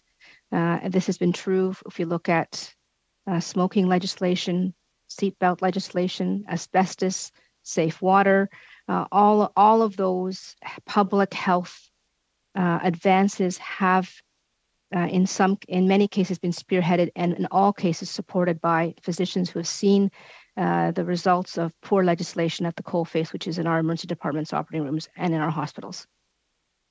Je vous remercie et je suis désolée que vous ayez eu à vivre. Thank you, and I'm sorry you had to go through that. At this stage, what are your expectations of the government and of the members of this committee when it comes to adopting Bill C-21? I know that the government is currently fine-tuning some amendments and working on the military-style assault-style weapons. It's been said that it's an imperfect way of presenting it. There are good things and less good things. There's some things that could be improved. So at this stage, what do you expect of the government and of the members of the opposition? Thank you. I'll start, and perhaps I'll ask Dr. Dare to jump in. I will be brief. I think it's exceptionally important as we consider G4 and G46 that a clear definition is put forth, one that does not allow copycat models to come forth in the future. I think it's very important that we address the proliferation of handguns and that we continue to use the science to inform public policy in this matter. Dr. Dare. Thank you. I would echo those comments, and I think it is helpful to consider the international context as well, in which many of this legislation has gone before. So internationally, legislation really seeks to target two common features when it comes to assault weapons: prohibiting semi-automatic rifles and shotguns and restricting magazine capacity. Those two things must go together. The technical details of how those are realised are specific to each country context, but it's very important to retain the core intent in mind, to reflect on what is known in the evidence and to be aware of what is high-quality studies and what are not high-quality studies in support of that, and to acknowledge that many countries do grant narrow and detailed exemptions in specific areas, and that may be an important way forward, particularly for some of our more unique communities. I'm going to have to cut you off there. Thank you. Mr. MacGregor, please go ahead, 5 minutes. Thank you, Chair. And I'd like to thank all of our witnesses, some who are reappearing for, again, helping guide our committee through this study. Mr. Savikataaq, I'd like to direct my questions to you, and I want to thank you for your opening statement and for making an appearance. And I think for also giving a very important perspective, the Indigenous perspective, on what these proposed amendments would have meant for communities like yours. When C-21 was first introduced, on the day it was introduced, the minister made mention of the fact that amendments would also be added to the bill. And when they were brought in, and we did spend a lot of time on them, there was a quite a visceral reaction from many Indigenous communities. And I just want to know, before those amendments were brought in, did any communities within your jurisdiction were you ever consulted by the Government of Canada on these amendments and what they would have meant for communities like yours? Thank you for that, and that's a negative. No, we were not consulted on anything on how we would have been affected or impacted. There was absolutely no consultation or information flowing to us in the whole territory of Nunavut here at our level. So in other words, the amendments were brought in, and then we saw the Minister of Public Safety make a trip up to the Yukon. So they were brought in, and then consultation happened after the fact, correct? Or an attempt at consultation. I would sort of label it more as engagement, not consultation. I'm not aware of anything that happened in Yukon territory, as I'm in Nunavut, and as I am aware, there were no consultations that took place in Nunavut. Thank you for clarifying that and confirming that. In the previous parliament, our federal parliament, we passed into law Bill C-15, and one of the primary aims of that legislation is to ensure that the Government of Canada, in consultation and cooperation with Indigenous peoples, take all measures necessary to ensure that the laws of Canada are consistent with the declaration. And we saw in December of last year that the Assembly of First Nations took a very unusual step in passing an emergency resolution that identified Article 5, Article 18, Article 34, and Article 39 as the reasoning why they were opposed to these amendments of C-21. In your mind, Mr. Savikataaq, do these amendments, this proposed legislation from the Government of Canada, do they satisfy the principles of the government's previous bill in Bill C-15 when it is attempting to harmonize Canada's laws with the declaration? No, they do not. In my opinion, they do not do that. And I only have a couple of minutes left. You've detailed at length what these amendments would have done, not only in terms of the safety of hunters living in your communities, but also for food security. You mentioned that 22% of residents in your territory are living below the poverty line, and many have to supplement their diets from the land. I guess what I want to understand from you, what does consultation mean to you? In order for the government to satisfy the legal requirements of Bill C-15, what does that mean? What, at a bare minimum, does the Government of Canada need to do with Indigenous communities before introducing laws that can have this kind of profound impact on their way of life? Yes, thank you for that. And I'll start off by saying that maybe the 22% part there, please be aware that every Nunavut community is a fly-in only. There's no road connected to here, so nothing can be trucked here. Everything is flown in, which raises the prices dramatically. But for consultation part, I believe that the proper way would be to consult with the people on the ground that will be affected, and not only certain people that could make decisions, but go right to the people that will be affected, and in person and on the ground, have foot there. And so that'd be the best way to consult with the people on how to get the actual word from the heart of the people right on the ground. Thank you. And, you know, I just want to close, Mr. Chair, by saying that I think it's incredibly important. This government has clearly identified a nation-to-nation relationship as being the most important relationship. And I think it's quite obvious in this instance that that very high bar has not been met. Thank you. Thank you, Mr. MacGregor. We'll start our second round. We have about 10 minutes left, less than 10 minutes. So we're going to abbreviate this round to 4 2-minute slots, one for each party. We'll start with Mr. Shipley. Mr. Shipley, please go ahead, 2 minutes. Thank you, Chair. This first question will be for Mr. Savikataaq. Sir, I had the privilege and the honor of coming up last summer to Iqaluit, spent a couple days It was a great learning experience. And one of those days we went out with a local gentleman for a seal harvest. It was a long day. It was on a boat on a very cold lake. It was windy. It was just an eye-opening experience. But he was successful in getting a seal that day. It took a long time to get one. Not quite as easy as you would have thought. And they harvested them with a long rifle. I don't have the caliber, what the gun was at the time. But upon return back to the community, it was just heartwarming to see, once we got back to his home, to see his wife come running out with excitement that he had been able to get this seal. And even his children came out and watched and helped him dress that seal.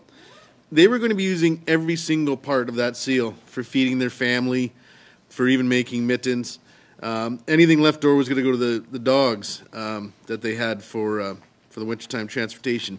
Could you maybe expand on just how important the hunting is and lifestyle in the community up there? Because I also did take the time to go to a grocery store when I was up there. I was astounded at the prices. Perhaps you could just expand on that a little bit, please, sir.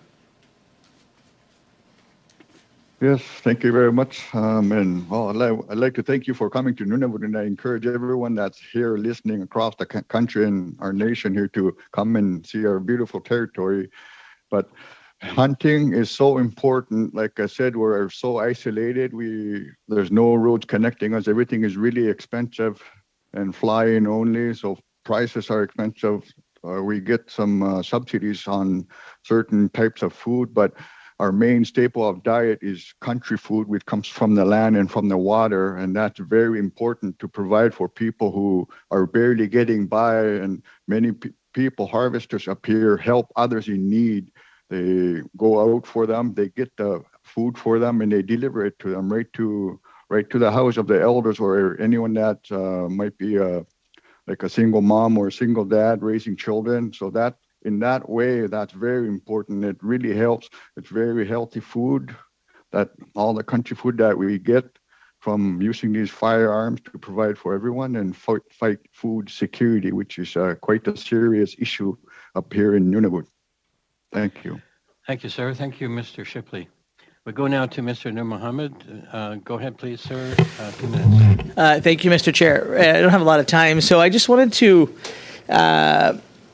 first of all, Dr. Ahmed, thank you for what you do, not just in your work in advocacy, but as a physician.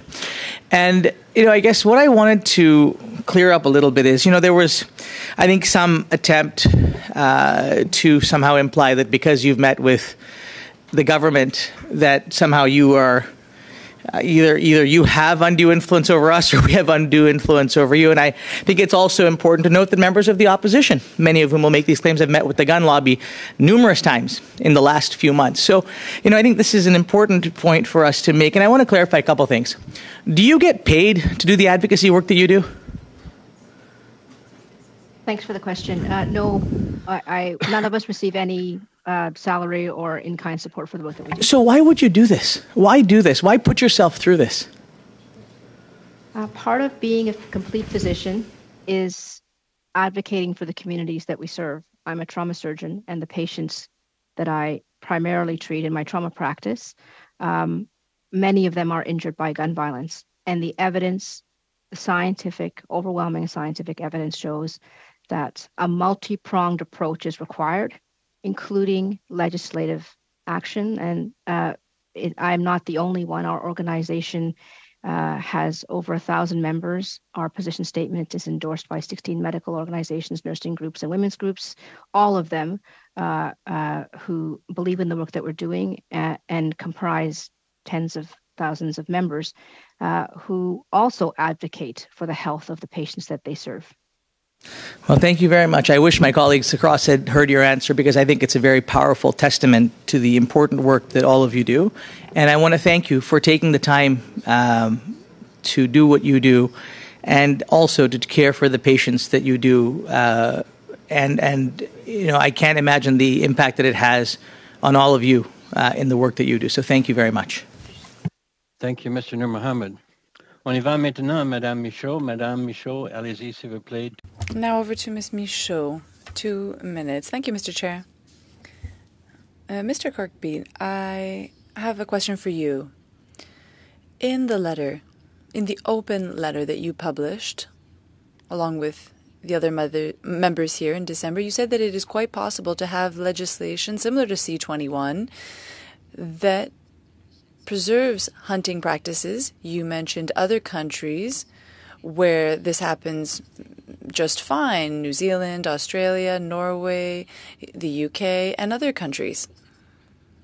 And it seems to be a compromise that is desired and desirable. One of the major fears with G4 and G46 is that hunting can no longer take place, and that's not necessarily true. Can you please tell us a little more about examples of legislation in other countries that you explored? Certainly, probably the best publicized would be the Firearms Act that was passed in Australia after the Port Arthur massacre. And it restricted handguns, requiring not only a reason to purchase them with either target shooting or some other rationale, but they had to go through training, and they also had to use a borrowed gun at a gun club for 6 months prior to being issued their own firearm. They had to show continued active participation in a gun club to use the firearm. That was one approach. They banned semi-automatic weapons with large capacity magazines, but they still have an active hunting culture, just like Canada does. The UK went further. They banned handguns. They have an instance of firearm homicides and firearm admissions is probably 1/10 of ours. So that's probably, that's a different approach that they took. Ultimately, in public health, the solutions that need to be suggested should be evidence-based, and those that are accepted need to be acceptable to the public. They have to be economically viable, they have to be feasible, and they have to be legislative efforts that the political parties can support, which is the exercise we're going through right now. Merci, Madame. Thanks. On y va. We'll go now to Mr. MacGregor. Mr. MacGregor, please bring us home. You have 2 minutes. Thank you, Mr. Chair. And Mr. Savikataaq, maybe I'll direct my last question to you. It's obvious that the firearms issue in Canada, it brings forward strong emotions on both sides. And we're a very regional country. The situation in our urban centers is quite different from those in our rural. Both, of course, do suffer from incidents of firearms crime. And I think ultimately every member at this table is trying to find a way forward. Everyone wants to have safer communities, and we also want to respect legal firearms ownership. But I think you bring this important perspective from Indigenous communities. And I guess maybe if you wanted to offer your final thoughts, you've heard the concerns from people regarding firearms violence. I guess what's your message to other parts of Canada and to the government of Canada? Like, do you have any perspectives on a way forward that balances that need with public safety, but also respecting the rights of Indigenous communities and hunters in your territory? Do you have any thoughts on what the best way forward in tackling this very big issue might be? Thank you, Mr. Gregor. Yes, I know I respect everyone on all their views and their stance and their thoughts, but it's very easy for someone who's living down south in the urban area where they're connected to highways and grocery stores and all that. They could just pick up food that firearm, they don't need them and they have no use for them. But we're in a different world up here where we depend on the firearms. That's how we get food. It's almost equivalent to you going to your grocery store to get what you need to survive. Well, a firearm provides that for us, and it's so important for us to keep doing that. But definitely there could be common ground that we could go on to agree on something to move forward, not in a sneaky way, but to literally, if there is something coming up again, to go to the north in Nunavut, all the territories and all the Aboriginal people, and tell them which firearms are going to be affected. If this is a common one, tell them that it will be affected, because right now, due to the writing and certain firearms, there are even single shot firearms that are on there, shotguns, and with the removal magazine. So it will impact too many people. this one here, but I fully understand everyone where they're coming from. And please keep in mind to the government of Canada that when we should be consulted if we're going to be effective, because with this, we are the most impacted ones in this country. Thank you. Thank you, Mr. Savikataaq. And you have, rightly so, you have the last word on this panel. So thank you, Mr. MacGregor. And with that, this panel is wrapped up. I thank all the witnesses for your participation today, for sharing with us your time and your expertise. It is most helpful to us. And as a video participant in this particular meeting, and also I'm fully aware of the interpretation staff, I'd like to acknowledge them. And actually, they're so often unsung, but they're always there in the background helping us out. And as a chair, I apologize for not muting my microphone quite quickly enough. So thank you all. Thank you everyone for being here. With that, we are now adjourned.